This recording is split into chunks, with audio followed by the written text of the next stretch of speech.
There we go. I am having technical difficulties trying to hook the iPad up to this because, as usual, I want to draw because I am horrible at it and I like to showcase my kindergarten drawings. So, tonight we're going to talk about hormones. And Nurse Jessica is here with me to discuss these as well. And I'm going to go down here and I'm going to drop QuickTime. I don't know why QuickTime is doing this, but I'm going to cut it off. If you watch this in post, it'll be a little better for you than you seeing me flip through this all right now. And I think I'm on Doc's iPad Pro. Yes. And now we will come back to here. So, good evening to who has already joined us. We are going to start discussing hormones. Why, hello, Kathy. Hey, Miss Kathy. You are awesome. Always here, always trying to keep us. You're ready before we're ready. Yeah. And for some reason, I cannot get the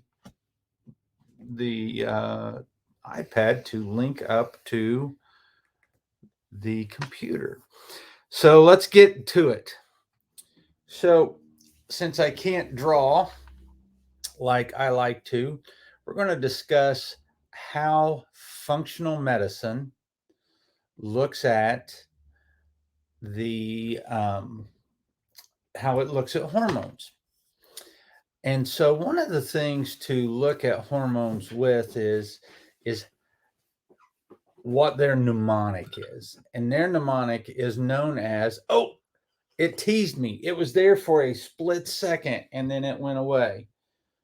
The mnemonic that the Functional Medicine Institute for Functional Medicine uses is called PTSD.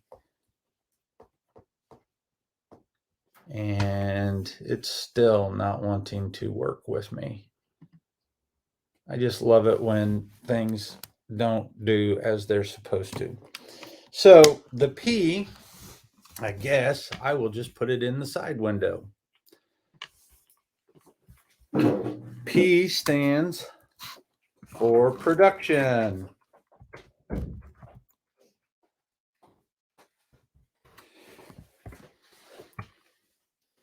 So when we look at this, production, does your body produce hormones? And so what we're trying to do here at Integrated Health of Indiana is we want to be able to help people every way we can. That's why we talk about so much nutrition. You have to have foundational nutrition. You have to be giving your body what it needs so that it can produce hormones. And that's your P. So that's P for production. The T is transport. So when we are looking at how the body transports hormones around, does the signaling happen? And can your body tell what is going on?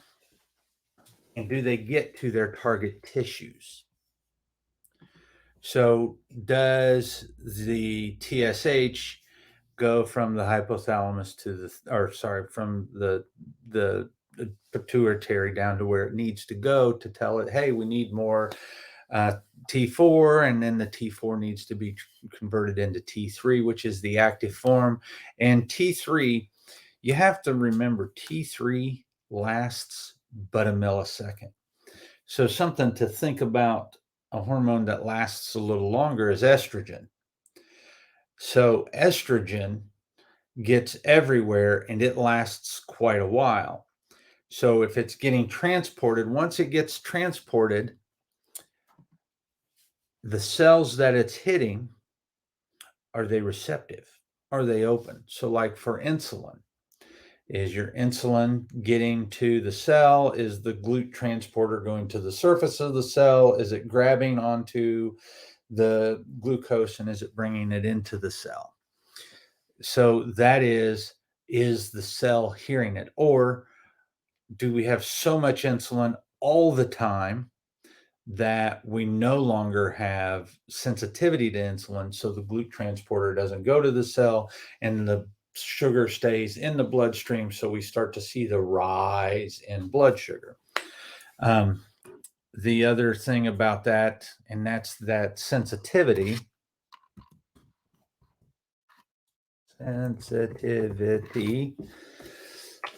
So that sensitivity is very important, and quite honestly, does it get, or are your cells and the receptors open to what needs to happen?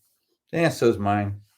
We had a crazy day today. It was awesome. The cats dragged me in when I come through here. Well, I look like somebody took an iron to this side of my head.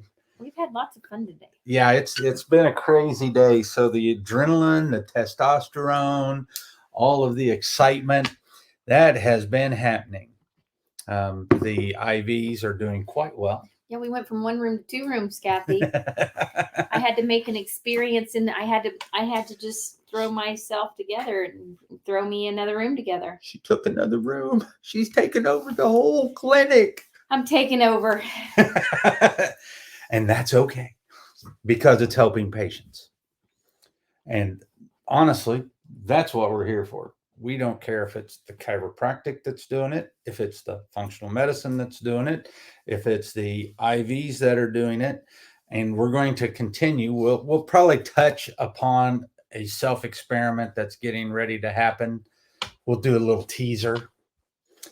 So we were at sensitivity. Are the cells sensitive to it? So this is where a lot of things happen, especially in cardiometabolic issues. PCOS, you saw where I was talking about PCOS in the description of this, as well as brain fog and those other things, because insulin has a lot to do with all of these things going wrong. We get insulin resistant. We are always dinging our insulin, and the cells, my analogy that most people get is, it's like when you have all of your children around you and they're all going, mom or dad or whatever, mom, dad, and you're just numb to it. And somebody walks into the room and they're like, Jessica, please quiet the children. And she's like, quiet, guys. That's insulin resistant. The cell does not hear insulin telling it what to do, because there is so much insulin around. That's why optimally we want insulin between 3 and 4. That allows sensitivity. Myself and another person, we're going to go through about a 3-month trial to look at increasing insulin sensitivity. And it may be something that we actually bring into the clinic, depending on how well it works, because sometimes people just need a little more help. And now D. Where do we go wrong with D? What does D stand for in the PTSD mnemonic? Got an idea? No, I was just sitting here thinking about how tired I was and I need this pee. We were out late last night running around finding chairs and rugs and stuff to put in the room. D is detox.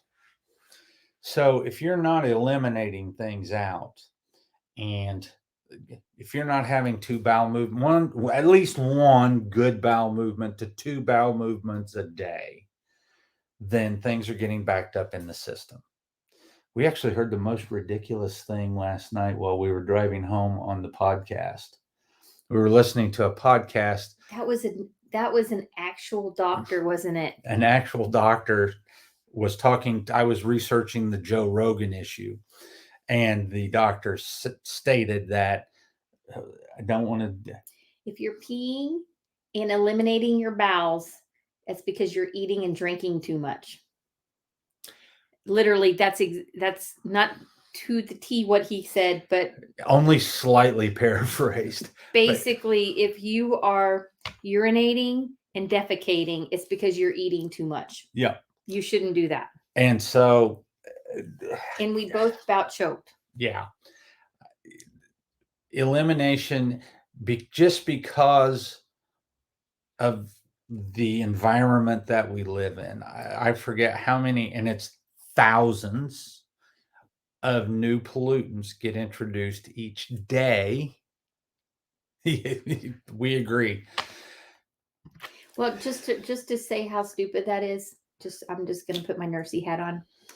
Even if you don't put one drop of water in your stomach a day, your stomach will produce 1 liter of fluid, which passes through your stomach into your intestines, and you still process it, and you will shed the lining of your intestines every day. So even people that are on IVs or none, they will still eliminate. And it's no different. If you're not detoxing, your body is going to go through phase 1 and phase 2 of detoxification in the body. Your phase 2 detoxification in the liver is nutrient dependent, meaning you have to eat, and you have to eat fiber, and you have to eat nutrient dense foods, because what that does for you is that binds to the water soluble phase 1. The phase 1 product goes into the phase 2 product, and the glucuronidation, sulfation, all of that stuff happens, and the fiber binds to that, and that's how you excrete it. You have to be excreting. You have to detoxify this. If you don't bind women, if you women do not bind your estrogen and get it out, what is the complication that they fear will happen if you're not binding your estrogen and getting it out, and you go too estrogen dominant or estrogen high? They always worry about cancers. Breast cancer. And some people will get breast cancer. Some people will get nodes in their, or lumps in their breast, or they'll get cysts on their ovaries, or any number of things. But that's because insulin's too high. Insulin, estrogen, testosterone, any of these things, when they get out of balance, you have to have the body systems that bring it back into balance to excrete it and get it out. So, last week we covered the tree of life. This week we're kind of going into how hormones, you've got to have these hormones, because if you don't have the good hormones, you can't trigger the mitochondria to produce energy, so you get low in energy. If you have a problem in detoxification of hormones, then things get backed up. And if you're female and you go estrogen dominant, or you get hyperinsulinemia, so the aromatase gets off, you start to grow hair on your face where you shouldn't have it. What's wrong with that? Yeah. You get hair on your face where you shouldn't have it. You get breast lumps. You get cysts. Periods go crazy. You get hard periods. They often complain of clotting. I know this is all real sexy stuff that you like to hear, but hopefully nobody's eating. So that's what happens for guys.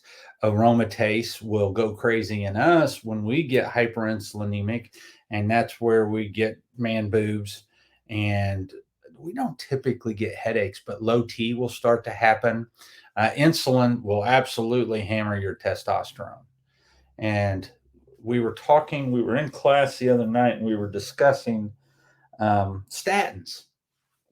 And this absolutely floors me. This is coming from an MD PhD who does the research. This is not Dr. Miller, the chiropractor, functional medicine guy. An MD PhD said, we now know in the studies that if you take statins long term, Eventually, you fatigue out the HMG coenzyme A, and the very thing that statins are supposed to keep from happening, it happens. And you get hypercholesterolemia long term on statins. And I was like, wow, why don't they talk about this? And why don't they have on the commercials that, oh, hey, long term statin usage might result in high cholesterol? And it just absolutely floors me. So, honestly, I don't know. We're coming up on our time, so I'm going to wrap this up. I don't know how much damage I've done to my body in that prior 30 years before I really started to straighten things out. So we're going to do a little experiment on ourselves. We'll tease this a little bit. And we're going to be working with a pharmacist and a doctor. And we're going to do a 3-month trial and see how we can do at resensitizing the cells to insulin, working on some hormonal dysfunction. And if that works, we're going to start to roll it out to a second wave of people that we trust and know. And if that wave works out in about 6 months, we will probably add another service at the clinic. Of course, it's not something that I do. We will be working with a doctor, a medical doctor, but it's something that is all natural. It's not drug related. That will give your body the analogy is, if you're going to make a cake and your body is always making cakes, good analogy. It's making the cake Make sure it's batter. gluten-free though. Yeah. It's making the batter for your joints. It makes the batter for your enzymes, for your hormones, all of this stuff. And that's made with proteins. What's happening is we can short term give your body the batter to make just the joint stuff, or just the insulin sensitizing stuff, or just the testosterone or progesterone or estrogen parts, but we're not giving the hormones. We still let the body do the work and oversee everything. So that's pretty exciting. This is something I've been very into or very interested in for probably 10 years, 15 years. Yeah, we get to be the lab rats. Yeah. Well, as in everything that we do here, we don't do anything here that we haven't tried. Yeah. That we haven't done on ourselves. We'll make sure that it's safe and effective. you can get results. Yep, that's what we want. But I have something to share. I got the coolest thing done this week. I got my tear ducts plugged. Oh, that's right. She went to and I want to share. Go ahead. So I went to the most nicest facility to get a pair of readers.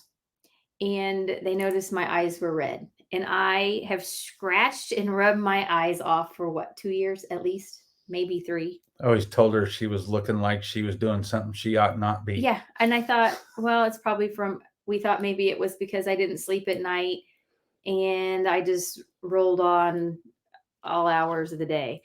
And then so she's suffering from dry eye. So dry eyes. And like most other nurses, we're non-compliant. I don't like to put stuff in my eyes. And I react to the eye drops because they maybe are just saline, but they always have preservatives and they swell my eyes up. So it makes it even worse. So she asked me how many times I used eye drops. And I said, well, I don't know, just when it's horrible, maybe once a month or less. And then she's like, well, why do you have dry eyes? And I'm like, well, I don't know. Nobody's ever asked me that question before.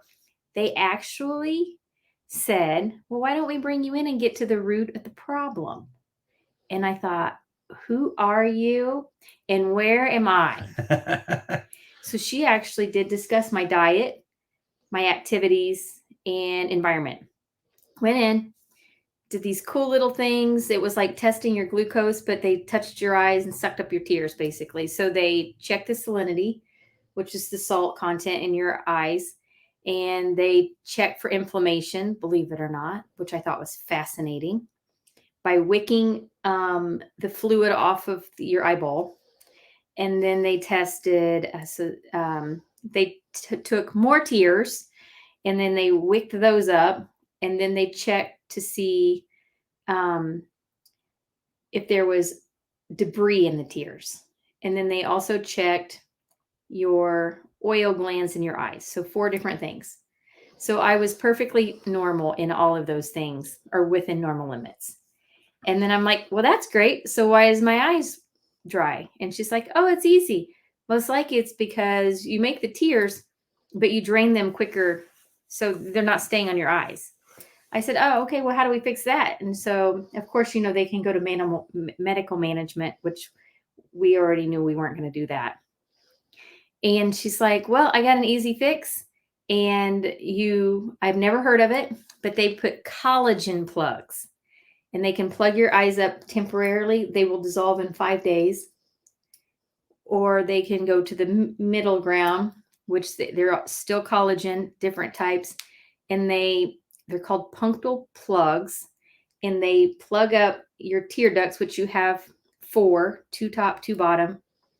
And so they plug these ones here with just putting numbing drops in, put these little collagen plugs in there. That makes me just think, And within 30 minutes, I felt like I had the greatest eyeballs. She's been raving about it ever since. 2 days. I'm 2 days out. So they said it takes 2 weeks to get maximum results.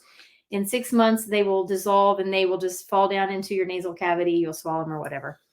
And then you can either replace them with the same every 6 months, or you can go in and they can actually put like a silicone plug, and it will plug your tear duct up indefinitely until you have them removed. But I probably won't put silicone ones in there. But anyway, she's if you're suffering silicone implants in my tear ducts, if you're suffering, you can do so much if you find the right person. But give that person a plug. I mean, tell them who it is.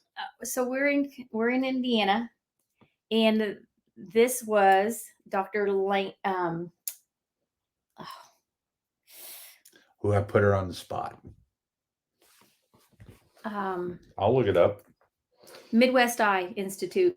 It was Midwest Eye Institute, and it started with an L. I want to say Lambden, but let's just make sure. Anyway, she's super sweet, very young, probably a year out of school.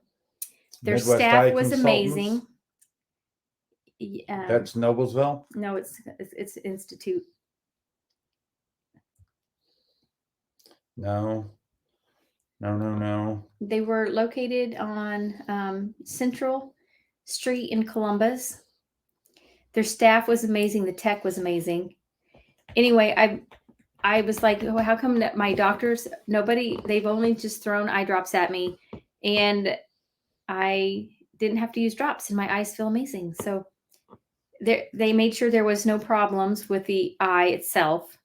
And then once they realized there was really no problems, then they came up with this. Dude, they got a lot of people in there. Huh. Had 2 locations. They went down to 1. Uh-huh.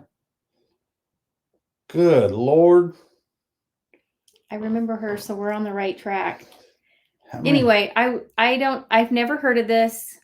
Anyway, if you're suffering or somebody's suffering, her name was Lehman. Dr. Lehman. Anyway, if you know anybody suffering, just keep digging. Yep. You'll find somebody out there has a non-drug remedy. And if you have dry eyes, just look up punctal plugs. There's my little tidbit for the day. All right. Well, with that being said, thank you all, and we will see you next week.